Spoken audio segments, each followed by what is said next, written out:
Can chronic pain patients become addicted to opioids? So yes, absolutely. It is a very thin line between somebody who's been using chronic opioids to treat their pain and who become dependent on it. This is a natural phenomenon that occurs because these drugs are so addictive. They change the brain's chemistry to the point that if the person was to suddenly stop taking this pain medication, the opioid, that will precipitate withdrawal, and then we will get very sick and uncomfortable. And the best, quickest way to avoid feeling so ill is to take another pill. And so it's very common, but this doesn't mean that every person who has been on opioids for long-term use is addicted.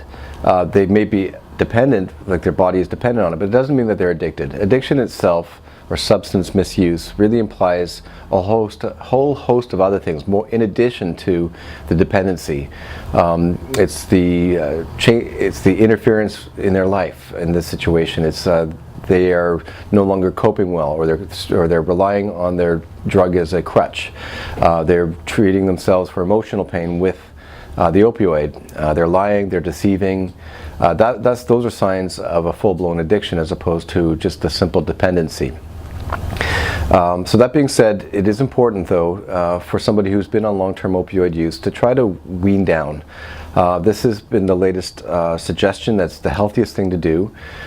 They should seek medical attention and have an open discussion with their physician to see if a weaning or tapering is possible, and to try to get them down onto the most comfortable dose possible, but without causing them to lose any quality of life. So the fear is that if a person's weaned down too quickly or too much, that they go through withdrawal and they feel very miserable, and this person was less likely in the future to try to go on any sort of wean. So it's important in that situation for them to be prescribed it, lower doses gradually, and if it doesn't work, for the physician to document it, explain what happened, and to resume them at a slightly higher dose. This doesn't mean in the future though that they can't try again to wean down. So it's important to realize that, in summary, that people who are chronically on pain medications, opioids, not all are addicted. However, many probably would be dependent. The ways to avoid this though is to minimize how much a person is taking, minimize the dose, and try to increase the interval between taking it, and to try to wean down off of the medications completely if possible, but this needs to be done with the discretion of your physician to prevent going through into acute sudden withdrawal. If you have any questions or concerns, please leave it in the comment box below. Thank you.